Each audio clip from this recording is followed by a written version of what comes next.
This program is part of the Cosmic Potato Podcast Network. For more shows like this, visit our website at cosmicpotato.com. Hey, listen! All right, you guys, podcast time. Make it so. It's me, Mario! I'm Batman. Strong am I with the Force. Are you telling me that you built a time machine out of a DeLorean? You're a wizard, Harry. And welcome to World War G, episode 206. I'm Troy. I'm AJ. And I'm Colton. Held out that one a little bit. Yeah. All right, so today is the big game. Yeah. That I honestly didn't even know today was going to be the Super Bowl until yesterday when Troy texted and asked what time we were going to be To make sure today. that it would, that I could still watch it. Yes, that it wouldn't interfere. What time does the big game start? I don't even know. No, okay. Yeah. So he obviously didn't care that much. No. He probably appreciated you. Because neither team, I don't care about either team. So Neither do I, apparently. Yeah. I don't care about any team, so. I think just the Go older, sports. The older I get, the less and less I care about football. Well, I think the more, if it was a team I cared about, or if they would actually be consistent on calls, the whole NFL's gone to hell in a handbasket. Yeah, I do agree that they need to have more strict regulations, and that even, if a ref calls something, you can't turn over everything. You can challenge a few plays. Yeah. But even if the camera shows that the refs are wrong, the call still stands. Yeah, which makes perfect sense. So dumb. Oh, well. Just spilled on myself. Okay. Well, because of that, now that football chat is over. Yeah. Troy's like, I'll zone back in. Yeah, I can come back in now. Found a list that's the 10 best football movies ever.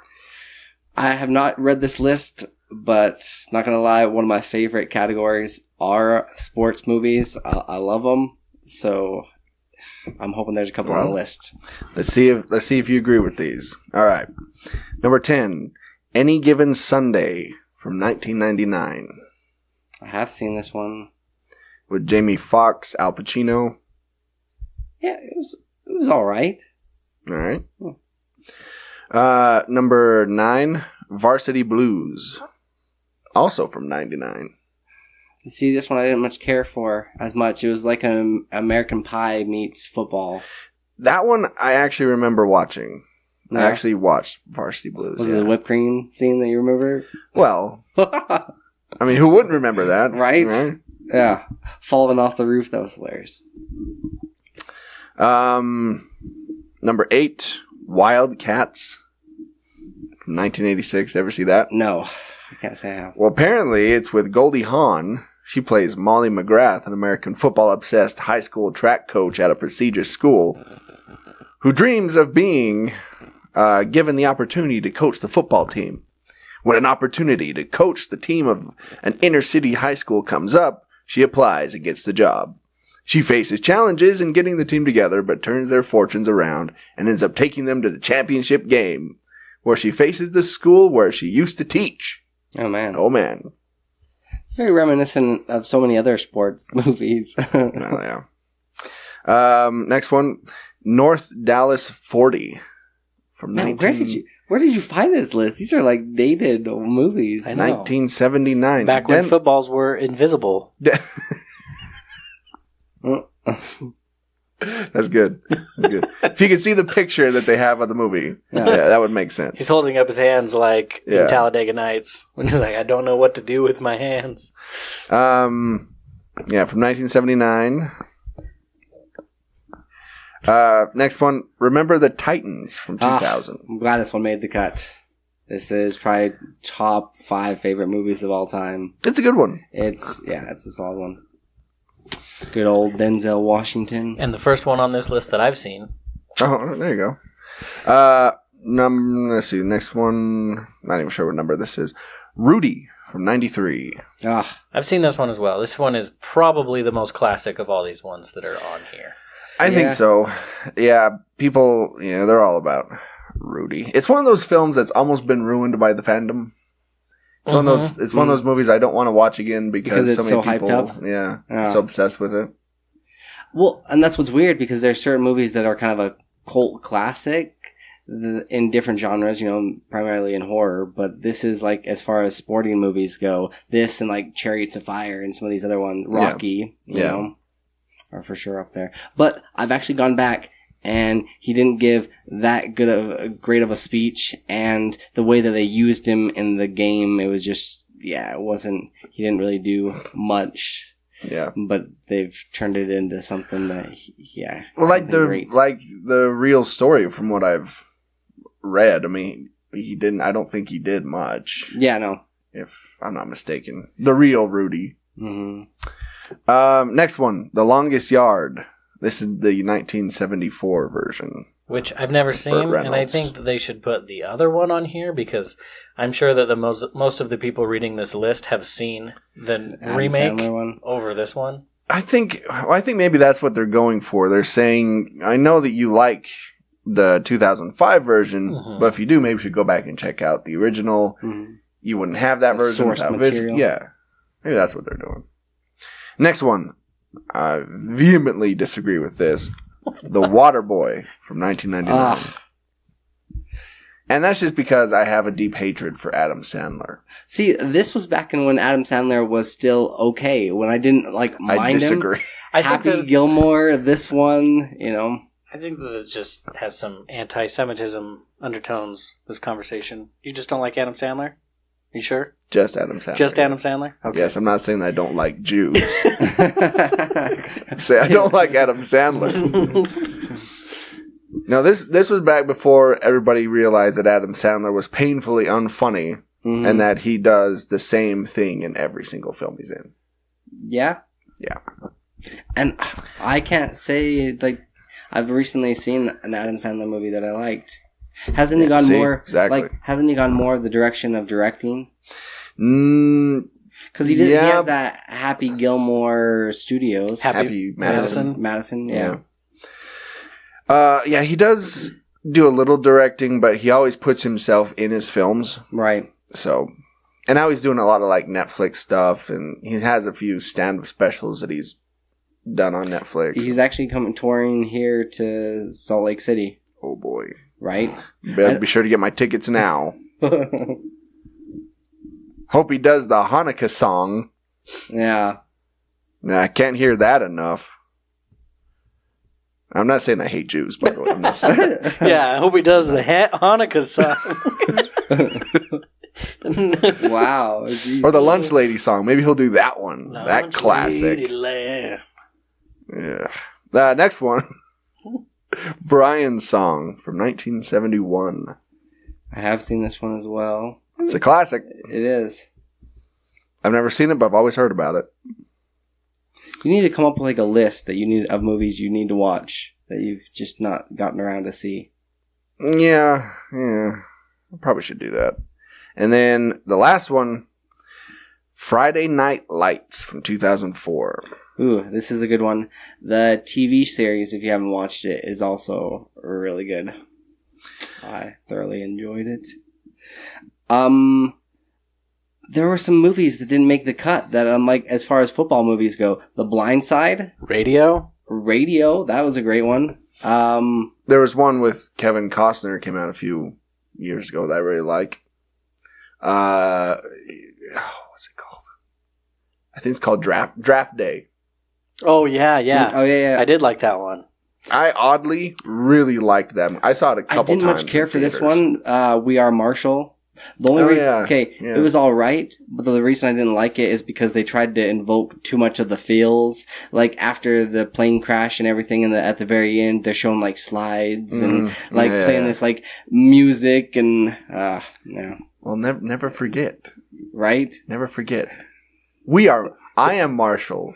You are Marshall. Everybody's Marshall. Everybody's Marshall. You get a Marshall, and you get a Marshall. Or a piece. No, never mind.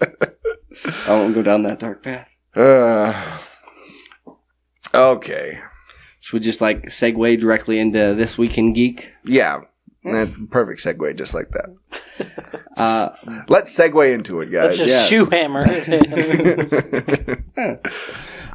So this week, from the 1st until the 7th, Black Panther will be returning to the big screen for a free showing. This is in honor of Black History Month, and I've yet to find a theater like locally that's playing it. AMC. Are they? I just remembered. It just lit up in my brain. So I said, like Tinseltown, yeah. They're at the AMC theaters. That's where it'll be showing. Okay. Because I remember hearing that and thinking, oh, I have a couple free tickets to AMC from the FML app. Mm-hmm. They said, and tickets will be free. I'm like, oh, well, never mind. You don't have to use it, but you can still go see it. And I'm pretty sure, like, everybody's seen it, you know? I'm curious as to why they chose this movie. Because it is Black History Month. Yes. And this is in the future. Black Panther's technically in the future. Or present day in a different universe. But it's definitely not in the past. No, it's not in like the past. They should have. I think that they should have chosen a really good African-American timepiece movie that's like historically accurate. And Malcolm X. Could have done... So here are some of them that they could have done. Straight out of Compton, 42, because he just barely turned. It would have been this year. He would have turned 100. Oh, Jackie Robinson. Mm-hmm. Yeah. Oh, 42 was good. Right? That was a good movie. Yeah. Remember the Titans? Because I was actually putting together a list, and during this whole month, I'm actually going through all the movies that I have, and watching some of these ones. So that's why I have this list. Oh, all right. Remember the Titans, Blindside, Fences, which I know that Troy you really liked. Yeah, being that was in the good. theater. Mm-hmm. 12 Years Slave, Black Panther, Red Tails, Sorry to Bother You, City of God, Flight, Hidden Figures, Men of Honor with Cuba Gooding Jr. That was a really good one. Get Out, Coach Carter, Creed, Creed 2, The Express, Glory Road, Race, Radio. Mm-hmm. Yeah, these are all the ones that I just had in my collection that I was like going through and I'm going to watch this month. So I think if they didn't want to choose one that was just like culturally relevant and actually accurate historically, they should have at least chosen a classic and not a movie that just came out. And literally made like $1 billion. Yeah. Maybe that's why, because it made $1 billion so they can afford to show it for free. That's a good point. Because the movie theater, like AMC itself probably, well, I guess as a company, AMC is footing the bill, but the individual theaters are still getting paid. It's going to be Disney actually footing the bill. Oh, really? Because they're also donating $1.5 million to the UNCF. So that's pretty cool. Well, you know, Disney can afford it. Right? They got that Disney money. Got that crazy Disney money. Yeah. They probably just want people to actually go see it so that it's not a waste of time for them to do this. Yeah. And I agree that Black Panther is probably one of the movies that would get people in the theater. Yeah. Very true. All right. So we've talked about in the past how Disney has kind of separated their ties with James Gunn because of a few skeletons they dug up in his closet. But then Warner Brothers in DC is over on the other end going, we'll take him. Yeah. And I'm sure he happily agreed to it. It's like, oh, okay. He's like, I'll just walk across the street here. It's like, okay, apparently they don't have any loyalty for me, so let's go. And I'm hoping that this is actually like, hope that he puts a good James Gunn spin on Suicide Squad, because that's what it's going to take to save this movie. Yes. From being a dumpster fire. He has reportedly been, or officially been signed on to direct Suicide Squad 2. And apparently it's a relaunch with a mostly all-new cast. Good. Mostly. Good. Meaning that they'll probably still have Will Smith and Margot Robbie. Because at least Margot Robbie. Maybe not Will stars. Smith, though. I think they probably have to bring him in just for his namesake. He might be a little too expensive, though. Yeah, he might have rewatched Suicide Squad after it came out and been like, "What did they do to this movie?" and just might not want to associate it with it at all. Maybe we could do like a little cameo at the beginning or something, and show his character getting killed off or something. Who would you want in the Suicide Squad? I mean, okay, Harley Quinn, but who else? Because if you go... Well, no, actually, because he'd be a perfect person to bring somebody like characters that you've never really heard of. I mean, he did that with Guardians of the Galaxy. Yeah. So, I mean, there's been so many iterations of the Suicide Squad, so many different characters. I'm trying to think. If they did like King Shark, that'd be cool. Pretty much just like a humanoid shark that eats people. That'd be kind of cool. There were some others that they've had over their course. Now I can't remember. I was up till like 4 a.m, so my brain isn't working too well. It's that podcast brain. We'll blame it on that. Well, yeah. What were you doing up until 4 though? Having really bad anxiety. Oh, geez. I couldn't get to sleep. I thought like you were going to be like, I was like binge watching Discovery or something. No, you know? Nope. I mean, since it is DC, you can literally choose any minor villain from any like Damien Dark. Like I know that it's not canon for him to have been in the Suicide Squad, but I think it would be cool to have a magic user, or any of the Flash villains. Mm-hmm. And I think that a lot of Flash villains have actually been in the Suicide Squad, now I think about it. Like Captain Cold and... I think I would like to see Captain Cold, and I would actually like to see Mirror Master. The Captain Cold from The Flash in it. Unfortunately, they're not going to do that. I know. I wish that TV shows and movies could have crossovers like that. Yeah, they're keeping all that stuff separate. Got to keep it separated. But yeah, I think, Suicide Squad and then Guardians of the Galaxy, they're two teams of misfits. Mm-hmm. They have to band together for a common goal. So I think James Gunn's perfect guy to direct this. So yeah, I think it should be good. I know you guys haven't had a chance to play these, but I'm pretty stoked for the new Alice game that's been officially in the works. The previous 2 installments. So there was American McGee's Alice was the original, and like the second one I didn't play as much, but this third installment, it's going to be called Alice Asylum. They're going a completely different direction, because in past iterations, she's always been kind of cartoony, and along with the characters, but this one looks like they're going, like, bringing it to this day and age, bringing up the premise. Explain kind of the premise and details of these games. I've never heard of these before. So Alice is kind of like, after going to Wonderland, she goes insane, and things have happened to Wonderland that it like completely changed. Even the Cheshire Cat looks like completely different, and so she has to go back and take down the Red Queen, but the Red Queen doesn't paint everything, doesn't paint like Wonderland like on all these different roses with paint. She uses blood, and it's a very, very much so darker, trippy game. It was right in the same vein as like Max Payne. Did you ever play that one as well? Yeah. Okay.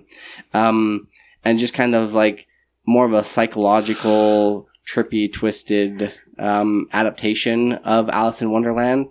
So I think this one, especially with the recent like boom in horror games, this is going to fall in perfectly with the rest.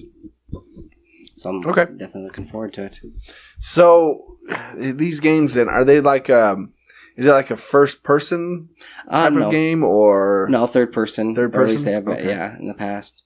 They could do it first person. It's just kind of a lot. It would be a little bit more difficult with like the gameplay itself because a lot of the times you're jumping on these different like mushrooms, or you're like going to these different areas. It's a lot easier third person, so you can see your surroundings, right, the creatures and the cards that are like chasing after you, trying to kill you. Okay, because with like an Alice in Wonderland game, I would think that that there's puzzles involved, and it'd be that kind of game. Yeah. But there were a couple of different ones, so you have to kind of like there was certain parts where you'd be like walking around and you couldn't really see if it was part of the wall or if it was more of like a labyrinth kind of setup to where you're trying to escape and get out of Wonderland. I don't know what this one, the Asylum, is going to be, but I imagine it's set like years past and like things have even like changed and skewed even more. Oh, all right. We'll see. Sounds good. So apparently in this next issue of Harley Quinn, she's going to become Batman's new sidekick. So it's in her, I guess in her comic book universe that they've got going right now. She was framed for a murder and her name was on the body or whatever. And then she gets under Batman's wings and wings. She has to prove her innocence and become his new sidekick. But so the reason why I wanted to talk about this one is, one, to see if there's been other like switcheroos in comics like this before, to where a villain flips around and becomes a hero. And two, if this is something that's sustainable, like if in issue number 59 she'll go right back to being a baddie. I know that like in 2017 they released that Batman Harley Quinn movie, which was basically, pretty similar premise. Batman actually enlists, but more so Batman enlists Harley Quinn's assistance to kind of like get into the mindset of the Joker and to take him down.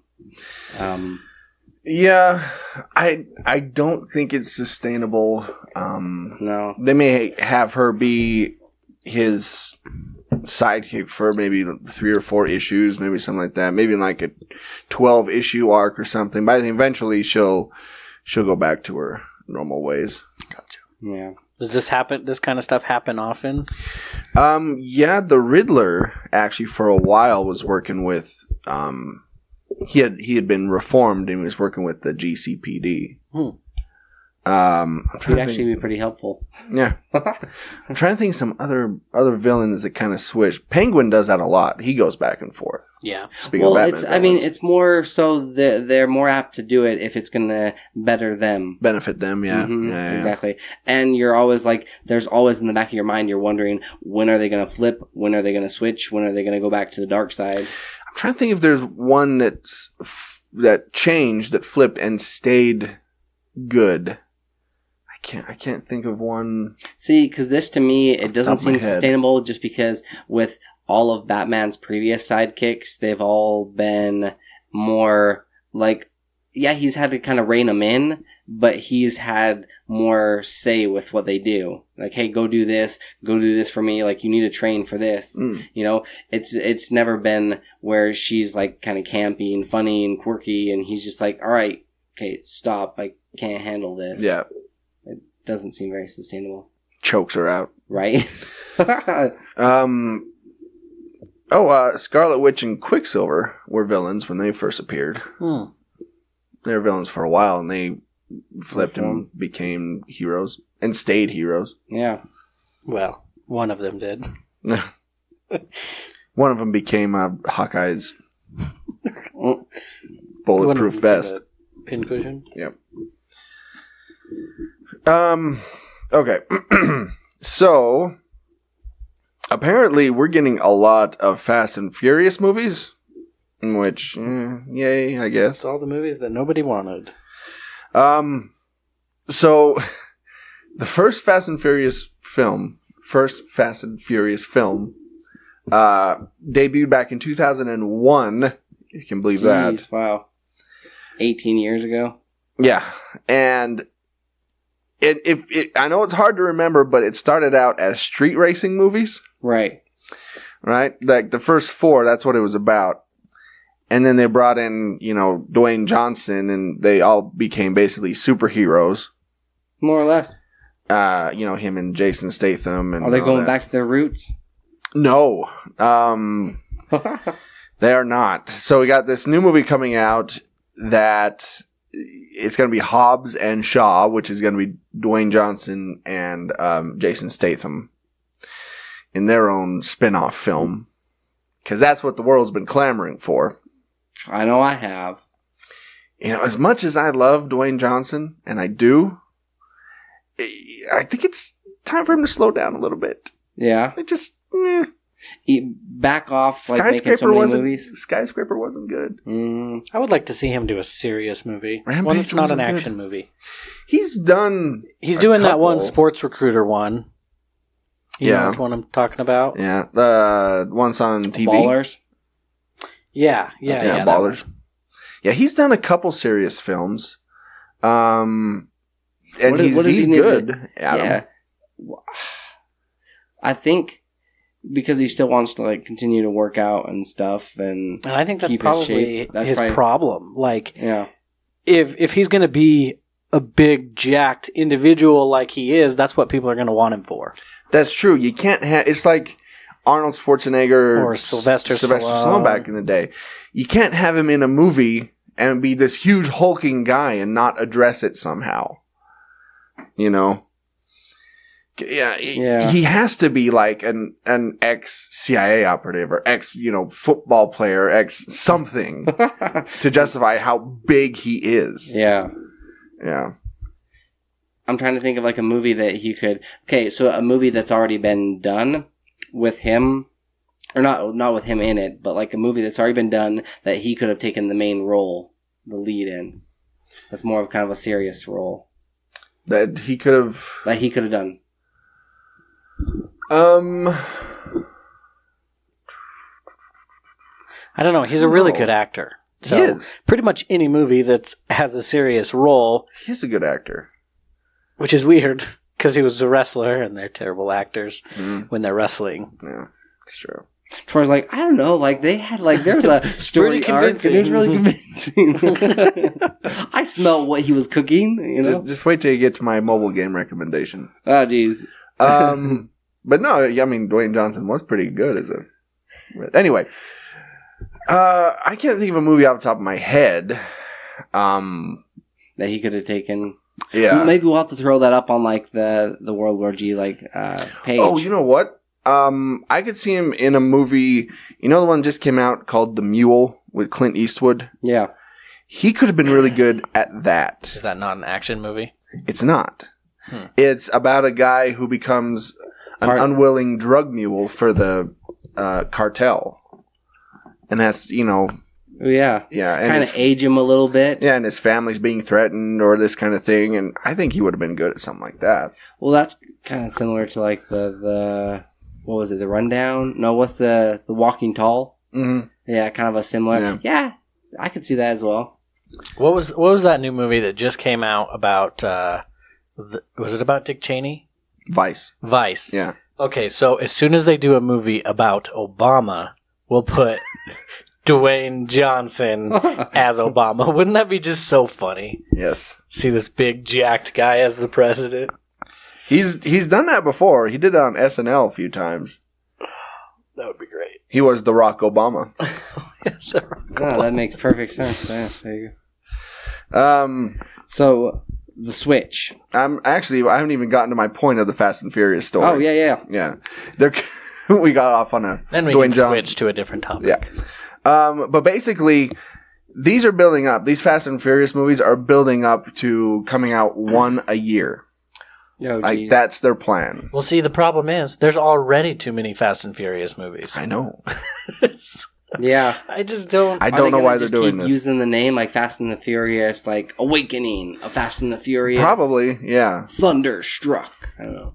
Yeah, apparently they're kind of going off like Disney's Star Wars, what they're doing, and like a bunch of spin-off films. Plus, they're having the main films as kind of the through line, and then all these spin-off films that's going off from that. Apparently, that's what they're doing. Well, the problem that they're going to run into is, like you said, it came out, like the first one came out 18 years ago. So if you try to reintroduce some of these characters that were in the original ones, everybody's going to be all confused, and it's going to turn into like the Terminator, where nobody knows what timeline, where this one fits into the franchise, and yeah, it gets all convoluted. Yeah, but there'll be the bros that all go and see these films. Here's what I hope happens. I hope that they do make all of these films, and I hope they all freaking bomb. Yeah. And then no movies like Fast and Furious ever come out ever again in the future. Ever. Oh, wow. That's some hatred there. I hate the Fast and Furious movies. Is that because they're all taller? No, it's because they're all stupid. It's basically just a kid playing with toy cars. Yeah, pretty much. That's the movie. I'm going to go from this building into this building. A kid playing with toy cars and action figures. Yeah, and then this guy... That's what you actually come to find out. That's what it all is. It's just it's in the mind of an autistic child. And then this guy rips the machine gun off of a helicopter and carries it and shoots it. Yeah. Yep. That's what happened. Oh, my God. Yeah. Yeah, they're ridiculous. I know. But they make like $1 billion for some unknown reason. Because they've got fast cars and even faster women. It's true. That's the selling point. What more do you need? Money, drugs, no, sex. They all sell for, and fast cars. No. Agreed. I agree with you. I don't know. You just like giving me this look, so I wasn't sure if that was like an agreeing or like. No, those are all of my favorite things. Oh, okay. You like need to have a new song. These are a few of my favorite things. I don't know how to segue into this. Let's switch. Mario Kart. Let's switch over. Let's switch over to the Switch. Yeah. A smaller, cheaper Nintendo Switch is coming out later this year, says Japanese reports. Sorry, I'm still thinking about that song. Right? There's like potential for it. Yeah. Anyway. But like reading through the article, it said like I wanted to bring this part up. Whether they're going to do a slightly more powerful, like the Pro version of the handheld device, or if they're going to go with a smaller, more budget conscious take on it. And I think it's probably going to be like the latter. It's because it is going to be a little bit smaller, more compact, and I think it's just to kind of capitalize and to get more people away from like whoever are still playing the Nintendo, their like DSs. Yeah. I think this is like a poll to try to get those people in to play it. Probably. I don't know. I would agree with that. Are you going to pick up a third one, Colton? No, probably comes not. out? Okay, I'll tell you. The only thing that will make me get a Switch within the next 5 years is A, if mine breaks, which it shouldn't. Yeah. And B, if they allow Bluetooth, like they allow you to connect Bluetooth headphones to it. That will let me get a new they're going to sway you over to it? Yeah. Because I can't listen to my Switch with headphones because I don't have any wired headphones. Well, they're only like $10. Well, I don't want to deal with wires. Oh, okay. This is 2019, Troy. Oh, I'm sorry. Wires? Jeez. Everything's Bluetooth. Wires. Yeah. Bluetooth is the future. I don't think that I would be picking this one up. We were joking about this before when we went to Gaming Con and playing it for the first time, that it already felt like small, like you were going to break it in your hands. Yeah. Yeah. The Joy-Cons definitely are small. Yeah. Yeah. It is pretty robust, though. I mean, I've been playing it heavily for over a year now. No issues? No issues. Huh. Aside from it's not dog-proof, because our dog chewed up a set of our Joy-Cons. Well, that's what you get for having dogs. Okay. So, AJ, I know you're a fan of Blumhouse. I most certainly am. I know I've seen a few of their films. Well, apparently, Jason Blum has plans to create a shared universe for Blumhouse Productions. Just like Marvel and all that, he's building his own universe. He's already kind of done that with the Insidious and Sinister movies, and now The Nun. I don't know what the difference is here now. Isn't The Nun connected to The Conjuring? Yeah. Okay. Mm-hmm. Which that was like a horrible movie. It was like way stupid. It was not scary at all. Well, this is what he said about it. He said, "We would like to do that, speaking of a shared universe. We're thinking about it. I probably should have. It would have been easier than I thought. It would have been easier had I thought of it earlier. But we're thinking about doing it with some of them anyway. And it's something that I'd really like to do. So... Well, if they do have a shared universe, this is not a universe that I would want to live in. No. There are so many psychopaths and serial killers, haunted creepy dolls. Mm-hmm. I think this is his way of trying to do what was it Universal or who was it that was like unsuccessful with trying to bring the monster universe to Universal life? Was it Universal? Yeah. This is, I think that he'd have a much better chance at it, but there's been so many movies, and they've also, the problem that like he's run into is he just throws his name on a lot of these other movies. Escape Room that just recently came out, like they didn't have too much of a hand in making it, but they still have it. It's under their name. And some of these smaller indie movies that didn't do so well, they put it under their name as well. Mm-hmm. So it's just kind of, it's like, you know how like Tim Burton has kind of taken credit for a lot of these other ones that he didn't necessarily originally create, I think up. Yeah.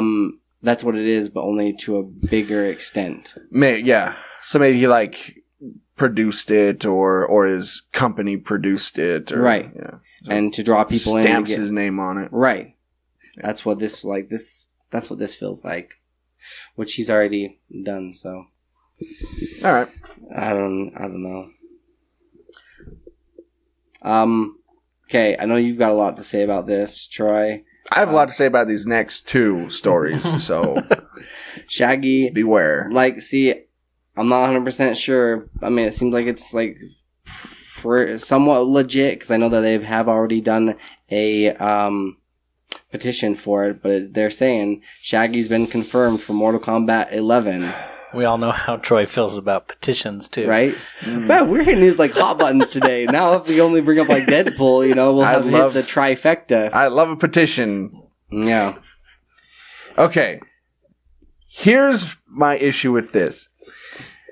Trolling around on Facebook, all right? Well, trolling's the wrong word. I'm not a troll. Whatever. I'm not. But... in his cave. Scrolling through Facebook, I've seen there's this trend of doing Shaggy memes. Mm-hmm. Right. And basically people are saying that he's the most powerful being in the universe because prove him wrong. Comedy, I guess. Change our minds. Well, first of all, it's stupid because he's Shaggy. And this is just something that I'm sure some buddy, I was going to say living in their mom's basement. As we are recording. As we are now.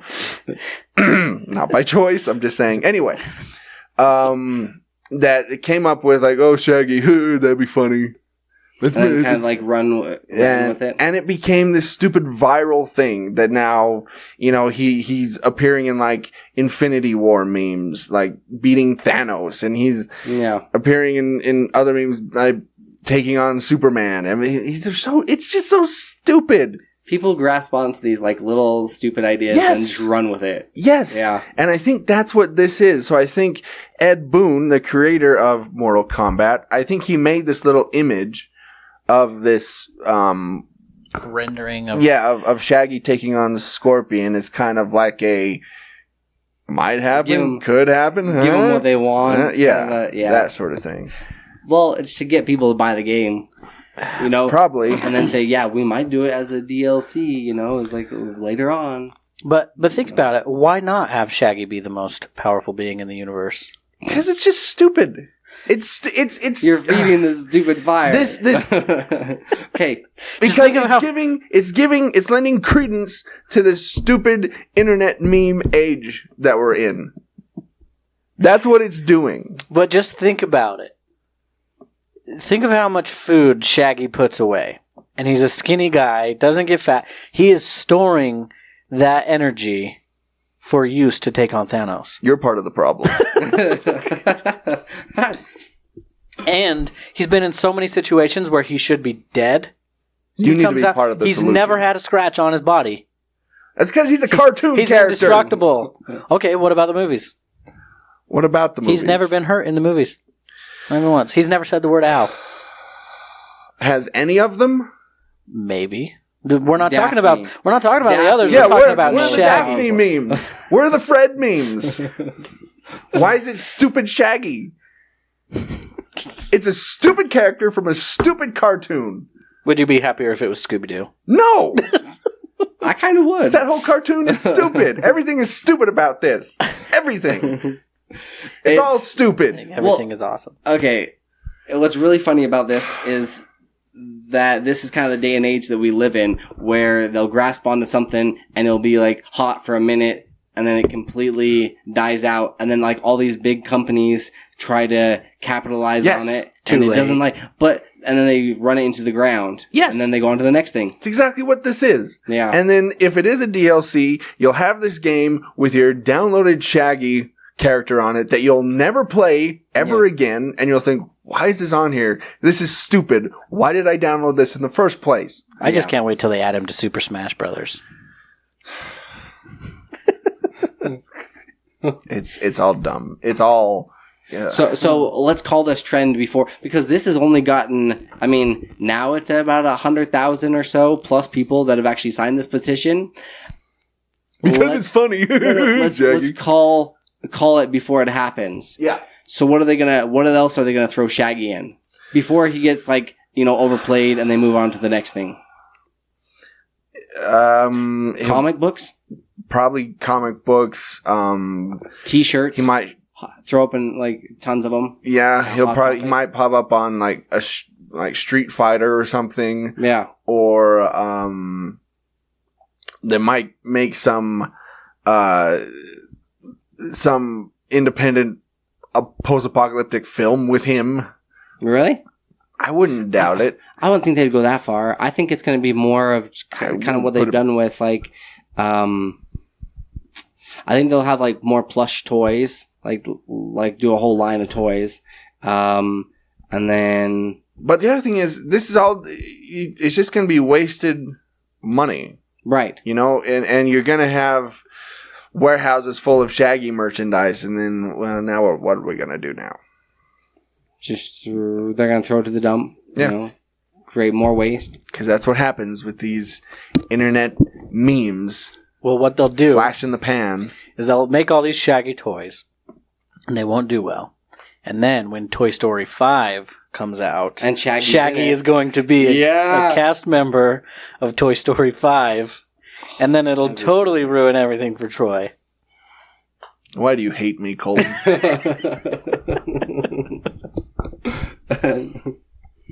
We're family. We're supposed to be supportive. Zoinks. Like Zoink Scoob. Oh, man. Speaking of things that Troy hates. Wolverine. Wait. Well, he might if what Kevin Smith says comes to pass. So, Kevin Smith, we all know who he is. Yes. Silent Bob. The Podfather. He is confident that Tom Cruise as Wolverine would make $1 billion. So he said this offhandedly in some sort of interview. Or probably on one of his several hundred podcasts that he does. Yeah, because they were just talking about where Tom Cruise would fit in the MCU, because Tom Cruise has expressed interest in being a superhero. And yeah, he says that he would like Tom Cruise to be either Wolverine or Mr. Fantastic, because he's the age to be Mr. Fantastic. I could see him maybe being Mr. Fantastic, but I think... It's like Hugh Jackman was getting too old to play Wolverine, and that's the reason why he stopped. Yeah. And Tom Cruise is the same age as Hugh Jackman. On your body. Oh, yeah. But and here's the other thing, though. You get Tom Cruise as Wolverine. All you're seeing up there is Tom Cruise. Mm-hmm. Right? Like, when the first X-Men movie came out in 2000 and you had Hugh Jackman playing Wolverine, nobody knew who Hugh Jackman was at the time. Right. So, who is this guy playing Wolverine? Like, oh, that's Wolverine on screen. That's so cool. 17 years really later, tall Wolverine. You can't see anybody else as Wolverine. Yeah, that's one of the points I was going to bring up is Tom Cruise is more the right height to play Wolverine. Yeah. Not the right build, 4 foot nothing. No, he's not. He would have to do so much freaking bulking up. Yeah. He'd have to call Christian Bale and figure out how to get teach me how to bulk up real quick. Well, the only problem is even if he does, because in the these new Mission Impossible movies that he's done, he bulked up a little bit. A little bit, yeah. But he just doesn't have the frame to put on a lot of muscle. He doesn't. I just can't see him as being a really buff dude. And anybody you get to play Wolverine, he's got to have that build. He's got to have the broad shoulders and yeah. I think the reason why Hugh Jackman bulked up so much is to make it so he didn't look so dang tall as Wolverine. It's probably a good point, yeah. Because he was fit, but he was skinny in the first X-Men movie. He was, yeah. And the other thing is, I've listened over the years to a lot of Kevin Smith's podcasts. I'm still subscribed to one. Fat Man on Batman? No, I gave up on that one. I'm actually two. I'm subscribed to his original one, just Smodcast, and then Hollywood Babylon. And here's the thing with Kevin Smith. He smokes a lot of weed. I mean, a lot of weed. Yeah. Like, he's taking pictures of some of the joints he has, and they look like cigars. All right, that's how big these are. Yes. And so he gets really, like, excitable, and he gets very hyperbolic about things. Yeah. And so, like, he's the king of hyperbole. And so he latches onto this, and then in his weed-induced haze, thinks that this is the greatest idea in the history of man. Yeah. Like, that's how some of his movies have come about as of late, and then look at them. All right? It's not a good idea to write a movie when you're high, let's just say that. Or it's a great idea to write a movie when you're high to be watched when you're high. Well, that's true. That's true. And so I don't put a whole lot of stock in what Kevin Smith thinks is going to make a whole lot of money. Yeah. Because he was certain that Batman v Superman was going to be the highest grossing movie of all time. Yeah. And look It what would have happened been. there. Would have been if Marvel had directed it. Yeah. That's true. If they did it right. The two most popular superheroes of all time, and the movie flopped. Is that the direction that you'd need to go with Wolverine? Is bring in some unknown person to revamp it? I 100%. If that's not possible, because if you're going to put a face on Wolverine, who already has an established, like, Hugh Jackman is Wolverine, would you rather start from scratch and have it be a nobody than a face that you already recognize and can make money off of? I think so, because I think you do that with all of the X-Men. Maybe you get a little B or C level celebrities in there that people recognize, and then you build them up from there. Because again, in the first X-Men film, a lot of them weren't known, except for like Halle Berry, Patrick Stewart, Ian McKellen. Those are the three biggest names in there. Everybody else really wasn't known. And so I think you do that again and then build them up to be stars like they did with Hugh Jackman. And then, 17 years down the line when Marvel's doing X-Men versus the Avengers, it makes $5 billion because it has all these giant, massive stars in it that we've known for 20 years as these characters. Okay, I think that's why not use that's what I was just looking up. Is why not use the girl that was already in the Logan movie? Because Marvel they want to do a clean slate. Okay. Because that was a whole that was another universe, and they're not going forward with that anymore. Okay, well, picture this. Dwayne Johnson as Wolverine. He's taller than Hugh Jackman. I know, but he doesn't look like it because he's so buff. He's buffer than Hugh Jackman, for sure. True. Yeah, that's true. Because all Dwayne Johnson does is work out. And eat. And, have you seen the stuff he eats? Holy crap. It's like a whole monster table. portions. Yeah. It would kill a normal person. Yes. It's like a Thanksgiving meal for every meal. Yeah, pretty much. You literally have to be a millionaire to sustain that diet. Yeah, you do. Well, like on all of his movies, he also travels with a entire team that does brings his gym along. Yeah. Yeah. Well, and he said he has to do that because he can't go to a normal gym anymore.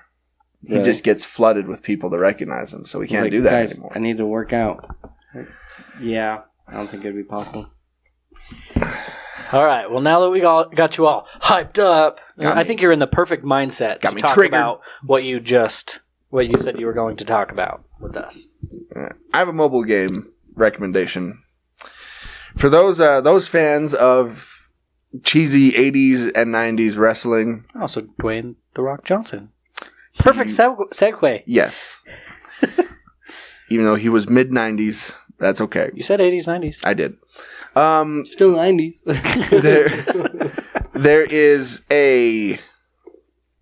There's a game called 80s Mania Wrestling Returns. And pretty much what you do is you are basically the owner of this wrestling company. You can pick between 3 companies and you basically become the owner. And what you do is you go through 1980 to 1999 and you are basically the one who decides who recruits wrestlers, who books the arenas, who does stuff like that, who makes the matches. But the thing is, the best part of this game is that the wrestlers themselves are parodies of not only old 80s and 90s wrestlers, but pop culture figures. So, for example, and I'll show you. So you got this guy, Two-Zap, who is basically Tupac, all right? Yeah. So then we go on. We got Arizona Chance, who's basically Indiana Jones. Blizzard, Sub-Zero. Bombshell, Pam Anderson. Yeah. Baywatch. Brimstone, obviously that's Scorpion. Are these all the players on your team? These are all the wrestlers that I currently have. Yeah. But they have other cards that are parodies. Like if you know 80s and 90s wrestling, and if you know storylines and stuff like that, there are a bunch of in-jokes in here.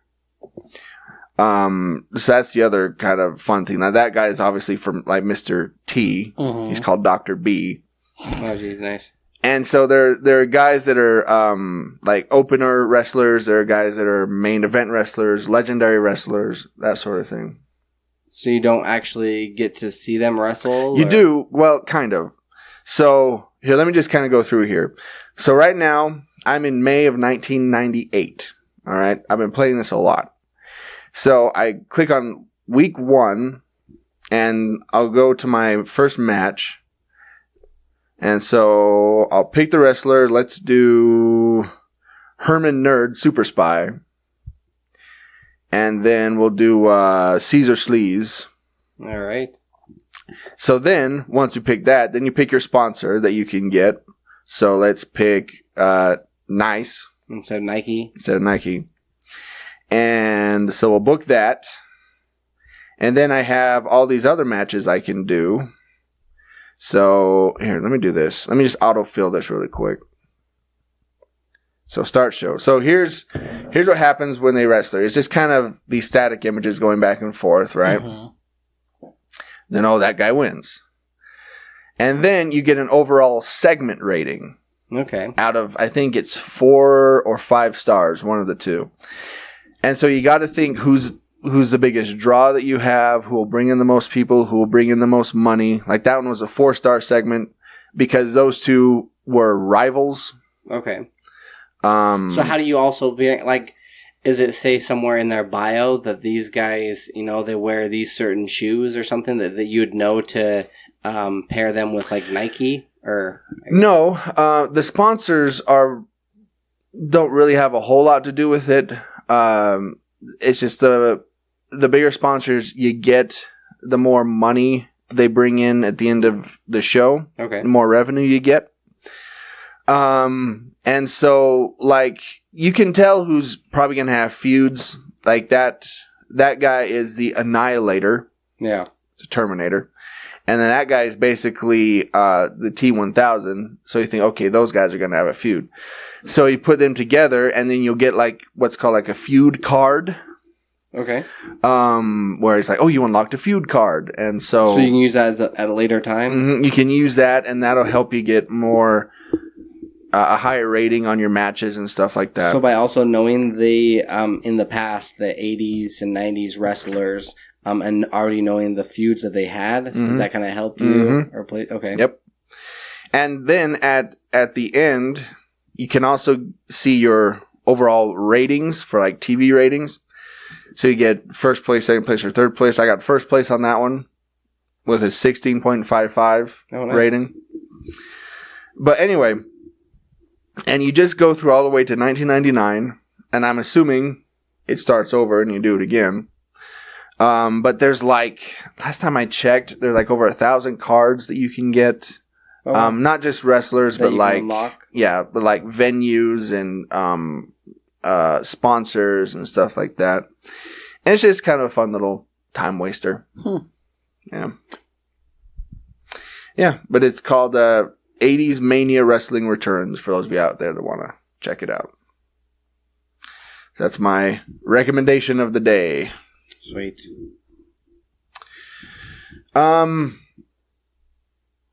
Let's see. I think that's pretty much it, isn't it? Yeah. I don't think any of us has seen any new movies or anything. Well, like the problem that we're running into right now is a lot of these movies, they've been in the theater for a long time. And it's kind of like, all right, we need a clean house and bring in some new ones. We're kind of waiting for the spring and summer to pick things back up. Yep. Okay. Well then, let's wrap it up, shall we? So, here's where you can find us. You can find all of our episodes at worldwarg.podbean.com. You can also find us on iTunes, Google Play, and cosmicpotato.com. On the social media, you can find us at facebook.com/worldwargpodcast. Also on Twitter and Instagram at WWG Podcast. You can find all of our merchandise. All of our t-shirts and bags and all kinds of fun stuff at shop.spreadshirt.com/worldwarg. You can also email us anytime, day or night, at worldwgpodcast@gmail.com. Also remember, you can always call or text the show at any time at 385-240-1692. Just leave a message. So, this has been World War G, episode 206. That has been AJ. That has been Troy. I've been Colton. And you've been the listener. Stay geeky, my friends. Go sports.